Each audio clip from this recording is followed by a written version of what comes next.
Hello guys, once again welcome back on my YouTube channel Learn with Concept by Archana Sharma. Now signing in, I am conducting the course to Indian Education and Contemporary Indian Education. ठीक है, तो उससे related हम topics को पढ़ रहे थे, उसके ही टॉपिक्स को कंटिन्यू कर रहे थे। और इससे प्रीवियस वाले लेक्चर में आपने डीपीएसपी का इंट्रोडक्शन पढ़ा था कि डीपीएसपी होता क्या है, इन द सेंस कि directive principle of state policy क्या है, उसका मीनिंग क्या है, उसका नियम क्या है, क्या ज़रूरत है उसको बनाने की, और डीपीएसपी और फंडामेंटल राइट्स में डिफरेंसेस क्या हैं, ये सारी चीज़ें हमने पढ़ी थी प्रीवियस वाले वीडियो में। मैं उसको आपको रिवाइज़ करा दे रही हूँ एक बार, ठीक है। और क्लासिफिकेशन भी पढ़ा था, तो हम आज क्लासिफिकेशन ही उसके बारे में डिस्कस डिटेल करते हैं। तो डिस्कस इन डिटेल की बात करते हैं। तो हमने आपको बताया था कि 3 तरह की क्लासिफिकेशन थे। एक तो पहला सोशलिस्ट था, दूसरा गांधीयन था और तीसरा लिबरल था, ठीक है। और गांधीयन सोशलिस्ट प्रिंसिपल में ये आर्टिकल आ रहे हैं 38, 39 का ए, 41, 42, 43, 43A और 47। फिर गांधीयन में बात की थी तो आर्टिकल 40, 43 का बी, 46, 47 एंड 48, ठीक है। इसके बाद लिबरल प्रिंसिपल की हमने बात की थी, तो इसमें कौन कौन से आर्टिकल थे देखिए, 44, 45, 48 का ए, 49, 50 एंड 51 इज द लास्ट। इससे पहले भी हमने 2 आर्टिकल बता दिए थे कि बिफोर 38 2 आर्टिकल थे, आर्टिकल 36 और आर्टिकल 37। तो आर्टिकल 36 में स्टेट को डिफाइन किया गया था, स्टेट की परिभाषा को बताया गया था। और आर्टिकल 37 में मोटी मोटी तौर पे ये बात की गई थी कि हम जो हमारा डीपीएसपी है उसको कोर्ट में पेश नहीं कर सकते, उसको कोर्ट में परिवर्तित नहीं कर सकते हैं। और दूसरी चीज़, इसके खिलाफ हम कोई भी याचिका को दायर नहीं कर सकते हैं। अभी हम इन आर्टिकल्स को डिटेल पढ़ते हैं। तो सबसे पहला हम जो क्लासिफिकेशन है सोशलिस्ट प्रिंसिपल यानी कि समाजवादी विचारधारा, इसके बारे में बात करते हैं। समाजवादी विचारधारा क्या होती है मैंने आपको बताया था, ठीक है। तो अभी हम यहाँ पे डिटेल में डिस्कस करने की कोशिश करते हैं।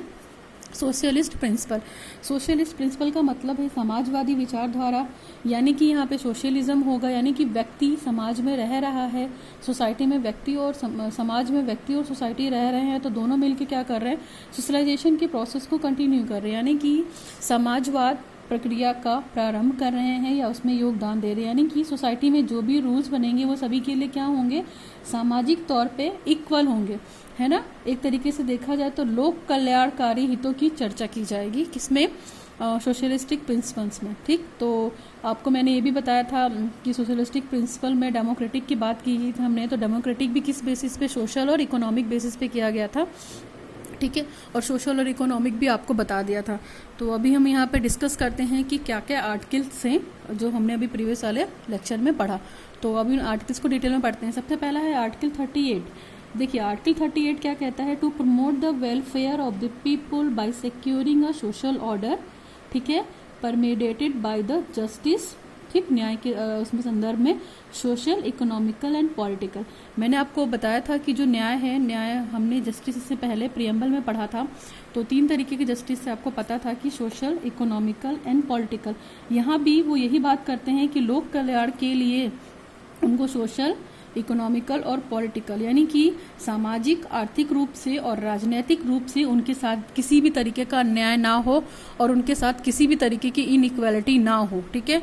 इनइक्वालिटी वो इनकम में भी ना हो, ठीक है, और उनको जो भी फैसिलिटी दी जाए वो इक्वल अपॉर्चुनिटी दी जाए, यानी कि समानता की बात की थी, ठीक। आर्टिकल 38 ने, समझ गए आप इस आर्टिकल को, कि लोगों की हितों की बात की गई थी कि उनको सोशल तौर पे, आर्थिक तौर पे, राजनीतिक तौर पे किसी भी चीज़ से डिस्क्रिमिनेट ना किया जाए, उनको सारे इक्वल अपॉर्चुनिटी दी जाए, मतलब जैसे सभी को मिलती है वैसे उनको भी इक्वल अपॉर्चुनिटी मिले, ठीक है, पूरे स्टेट को। और जो भी फैसिलिटी है और जो भी अपॉर्चुनिटी दी जा रही है वो इक्वल हो, ठीक, सभी के लिए, सोशली तौर पे, इकोनॉमिकल तौर पे और पॉलिटिकल तौर पे उनके साथ किसी भी तरीके का अन्याय ना हो, ठीक। तो ये आर्टिकल 38 है, इसके बारे में ये बात करते हैं। ना हमारा आर्टिकल 39 देखिए, 38 और 39 आप एक साथ पढ़ सकते हैं क्योंकि 38 से ही रिलेटेड यहाँ पे भी बात की गई है। आर्टिकल 39 में ये कहा गया है कि सभी के लिए संसाधन की व्यवस्था की जाए, रिसोर्सेज फॉर ऑल। तो आप 39 में आप ये कह सकते हैं, इसके ABC सेगमेंट्स हैं, मैं वहाँ यहाँ बता दे रही हूँ, लेकिन मोटा मोटा अगर देखा जाए तो 39 में सिर्फ ओवरऑल यही बात की गई है कि सभी के लिए संसाधन हो, यानी कि जो संसाधन का डिस्ट्रीब्यूशन किया जाए या रिसोर्सेज का डिस्ट्रीब्यूशन किया जाए वो कैसा किया जाए, इक्वल किया जाए। ऐसा ना हो कि एक को सारा मतलब रिसोर्स मिल गया है अपनी लाइफ को जीने के लिए, सारे संसाधन मिल गए हैं और दूसरे को कुछ नहीं मिला है, बेचारा गरीब है तो उसका शोषण हो रहा है। तो इस तरह की चीज़ों को नहीं करना है, ठीक है, ये चीज़ें नहीं हैं। तो आर्टिकल 39 में इसी के बारे में बात की गई है। तो आर्टिकल 39 का ए देखिए, इसमें ये कहा गया है the right to adequate means of livelihood for all, मतलब भारत के जितने भी नागरिक हैं उनको अपनी ज़िंदगी को अच्छे से जीने के लिए सारे अधिकार प्राप्त हैं, ठीक है। नंबर 2 बी में बात करते हैं आर्टिकल 39 के बी में। तो यहाँ पे ये है कि the equitable distribution of material resources of the community for the common good, यानी कि जो भी रिसोर्स का डिस्ट्रीब्यूशन हो रहा है वो कैसा हो, वो इक्वल डिस्ट्रीब्यूशन हो। मैंने कहा ना कि सभी को ऐसा ना हो कि मतलब एक को मिल गया है सारा मटेरियल है, सारा रिसोर्स खाने पीने के लिए, ठीक है, और दूसरे को नहीं मिला है, दूसरा चुपचाप खड़ा है। तो ये चीज़ नहीं करना है, जो रिसोर्स का डिस्ट्रीब्यूशन करना है वो इक्वल करना है कम्युनिटी में, ठीक। नेक्स्ट है पार्ट सी, आपको बात बता दें आर्टिकल 39 का पार्ट सी। तो पार्ट सी में देखिए क्या बोला गया है, prevention of concentration of wealth and means of the production, यानी कि देखिए जो प्रोडक्शन की बात यहाँ पे करते हैं तो जो बड़े बड़े लीडर होते हैं या जिन लोगों ने कंपनी डाल रखी होती है उनका मोटो क्या होता है, अपनी कंपनी को प्रॉफिट दिलाना, ठीक है। तो उसमें प्रॉफिट के चक्कर में वो वर्करों से वो ओवर टाइम कराते हैं, ठीक है, और उनकी हेल्थ का ध्यान नहीं देते, उनकी सेहत बिगड़ती चली जाती है। तो इन सब चीज़ों पे भी क्या करना है, इन सब चीज़ों को भी रोक के रखना है। आर्टिकल 39 का सी यही कहता है कि जो मजदूर हैं, जो वर्कर हैं, उनके स्वास्थ्य को भी ध्यान में रखना है, केवल प्रोडक्शन या प्रॉफिट की ही बात नहीं करनी है। नंबर नेक्स्ट है article 39 D, equal pay for equal work, यानी कि जो मैन और वुमेन है, मेन एंड वुमेन है आपकी सोसाइटी में, उनके बीच में डिस्क्रिमिनेशन ना हो, ठीक है। डिस्क्रिमिनेशन इन द सेंस कि मेल है तो उसको ज़्यादा सैलरी मिल रही है, फीमेल है तो उसको कम सैलरी मिल रही है सेम काम के लिए। तो ऐसा नहीं है, जितना काम है उतना ही पे है, यानी कि equal pay for equal work. अगर हमसे आपसे पूछा जाए कि equal pay for equal work किस आर्टिकल में कहा गया है तो आप बता सकते हैं आर्टिकल 39, ठीक है, 39 का डी। और वैसे तो मोटा मोटा आर्टिकल है।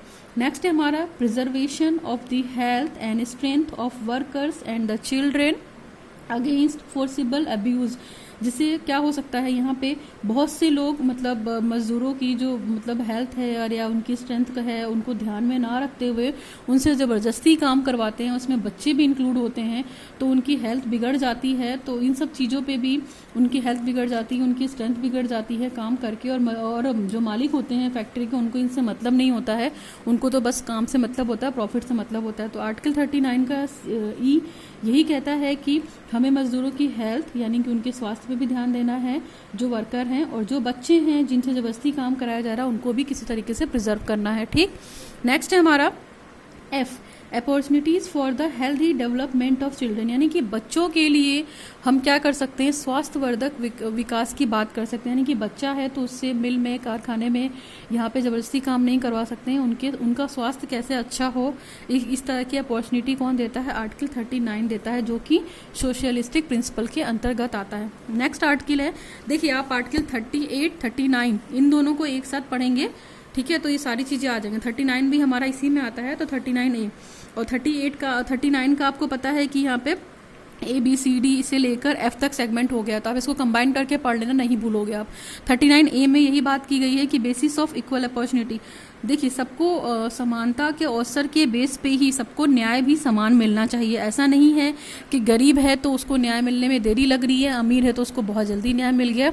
तो जो न्याय की व्यवस्था की गई थी वो इक्वल जस्टिस की बात की गई थी, और इसमें फ्री लीगल एडवाइस की भी बात की गई थी कि जो गरीब वर्ग के लोग हैं उनके साथ अगर कुछ अत्याचार हुआ है या कुछ गलत हुआ है तो उसके लिए वो कोर्ट में जाकर अपनी याचिका या रिट को डाल सकते हैं, और वो एक लीगल तौर पे एक वकील भी हायर कर सकते हैं। इसके लिए उनको समाज इक्वल न्याय की बात की गई थी, इक्वल जस्टिस की बात की गई थी। उनकी गरीबी के मतलब बेसिस पे उनको डिनाई नहीं कर सकते या डिस्क्रिमिनेट नहीं कर सकते। ये है आर्टिकल 39A। अभी बात करते हैं, आप 38 और 39 पूरा एक साथ पढ़ सकते हैं। अभी हम बात करते हैं 41, 42 और 43, तो ये आप एक साथ पढ़ सकते हैं। तो 41 में देखिए क्या है, पेयर करके पढ़ेंगे तो आपको कंफ्यूजन नहीं होगा। 41 में देखिए क्या बोला गया है, 41 to secure the right to work, to education and to public assistance in class cases of unemployment, old age, sickness and disablement. ठीक है, अगर इन केस बेरोजगारी के केस में, बुढ़ापे के केस में, बीमारी के केस में और विकलांगता के केस में आपको वर्क पाने का अधिकार है, आपको वर्क करने का अधिकार है, आपको शिक्षा लेने का अधिकार है और पब्लिक असिस्टेंस में सहायता करने का भी अधिकार है। यानी कि आपको ओल्ड एज के बेसिस पे, बेरोजगार के बेसिस पे, बीमारी के बेसिस पे क्या काम करने का अधिकार नहीं छीना जा सकता, आपको वो काम करने का अधिकार है। आर्टिकल 41 ये कहता है। ठीक है, समझ में आ गया आपको। आर्टिकल 41 में फिर से बता देती हूँ। आर्टिकल 41 में सिर्फ यही बात की गई है कि जो बेरोजगार लोग हैं, ठीक है, जो अनएम्प्लॉयड लोग हैं, जो बूढ़े लोग हैं, जो बीमार लोग हैं, जो डिसेबल्ड लोग हैं, उनको काम करने का अधिकार है। ठीक है, राइट टू वर्क का अधिकार है, राइट टू एजुकेशन का अधिकार है और लोक हित में काम करने का भी अधिकार है। यह आर्टिकल 41। 42 इसी से रिलेटेड है। 42 में देखिए क्या बात करते हैं, to make the provision for just and human conditions for work and maternity leave. ठीक, तो काम करने का तो अधिकार मिल गया बूढ़े बुजुर्गों को और बेरोजगार लोगों को, लेकिन वो काम करने का जो एनवायरनमेंट है, उसकी जो कंडीशन है, वो किसके, उन्हीं के अनुकूल होनी चाहिए। ऐसा ना हो कि आप जिस एनवायरनमेंट में काम कर रहे हो वो काम करने लायक एनवायरनमेंट ना हो, आप उल्टी सीधे गलत एनवायरनमेंट में काम कर रहे हो। तो 42 आर्टिकल इन सब चीज़ों को कंट्रोल करता है। यानी कि जहाँ पे आप काम कर रहे हो वहाँ का environment, working environment human condition के अकॉर्डिंग हो, इसका भी प्रोविज़न बना रखा है आर्टिकल 42 ने। ठीक, और मैटरनिटी लीव की बात की गई है कि मैटरनिटी लीव की जो 6 महीने दी जाती है लेडीज़ को, उसको बढ़ाकर और कन्वर्ट करके 1 ईयर या जो भी एक सर्टेन टाइम है वो कर दिया जाए। यानी कि मैटरनिटी लीव को भी बढ़ा दिया जाए। आर्टिकल 42 ये कहता है जहाँ पे वो काम कर रही हैं। ठीक, नेक्स्ट है हमारा आर्टिकल 43। तो 41, 42, 43 आप ऐसे ही याद कर सकते हैं एक साथ। तो 43 है, मान लीजिए आपको वर्क मिल गया, बूढ़े थे, बेरोजगार थे, ठीक, उसके बाद आपको एक वर्क का एनवायरनमेंट मिल गया 42 में। तो 43 में जब आपने काम कर लिया तो आपको सैलरी भी मिलनी चाहिए। तो आप इस तरीके से भी याद कर सकते हैं 41, 42, 43।